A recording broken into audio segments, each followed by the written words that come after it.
Hi guys, ജീവിതത്തിന് എത്രത്തോളം value ഉണ്ട് എന്ന് നമ്മുടെ അനീഷ് നന്നായിട്ട് തിരിച്ചറിഞ്ഞിരിക്കുന്നു.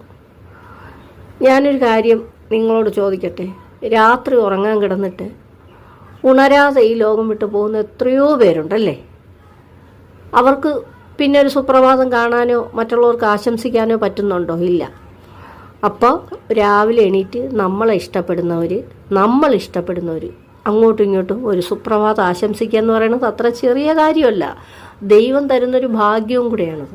അപ്പോൾ നമ്മുടെ ബിഗ് ബോസ് വീടിനകത്തും എല്ലാ ദിവസവും അനീഷ് സുപ്രഭാതം, ബിഗ് ബോസ് സുപ്രഭാതം എന്ന് പറയുന്നുണ്ട്. അതിൻ്റെ വില തിരിച്ചറിയാത്ത ആദില സുപ്രഭാതത്തിന് സുപ്രൂട്ടൻ എന്ന് പറഞ്ഞ് അനീഷിനെ കളിയാക്കുന്നുണ്ട്. ഇത് ഞാൻ കുറച്ച് ദിവസം മുമ്പ് പറയണമെന്ന് വിചാരിച്ചതാണ്. സത്യത്തിൽ ഞാൻ മറന്നുപോയതുകൊണ്ടാണ്. ഓർത്തപ്പോൾ എനിക്ക് പറയാതിരിക്കാൻ വയ്യ. സുപ്രൂട്ടൻ എന്ന് വിളിക്കുമ്പോൾ അനീഷ് പറയുന്നുണ്ട്, എന്നെ അങ്ങനെ വിളിക്കരുത്, എനിക്കത് ഇഷ്ടമല്ല എന്ന് പറയുമ്പോഴും ആദിലയുടെ ഒപ്പം ചേർന്ന് നൂറയും വിളിക്കുന്നുണ്ട് സുപ്രൂട്ടൻ. പിന്നെ എല്ലാവരും അങ്ങ് വിളിയായി.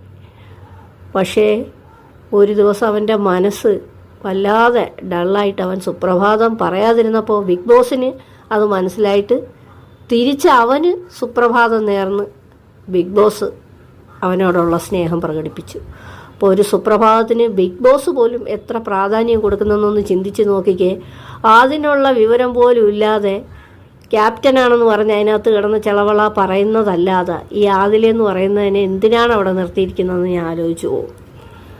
ഒരു സുപ്രഭാതം പറയുക എന്ന് പറയുന്നത് അനുഗ്രഹത്തിൻ്റെ ഒരു കാര്യവും കൂടിയാണ്. മറ്റുള്ളവർക്ക് നമ്മൾ രാവിലെ ഉണർന്ന് നമ്മളൊരു ഗുഡ് മോർണിംഗ് പറയുക, അല്ലെങ്കിൽ ഒരു സുപ്രഭാതം പറയുക. അത് ദൈവം നമ്മളെ അനുഗ്രഹിച്ചെങ്കിലേ നമുക്കത് പറയാൻ കഴിയുള്ളൂ. ആദിലയ്ക്കൊന്നും അതിൻ്റെ വില അറിയത്തില്ല. ഏതായാലും അതിന് എത്രത്തോളം പ്രാധാന്യം ബിഗ് ബോസ് കൊടുക്കുന്നെന്നുള്ളതിന് തെളിവാണ് ബിഗ് ബോസ് അവനോട് ഇങ്ങോട്ട് സുപ്രഭാതം പറഞ്ഞത്.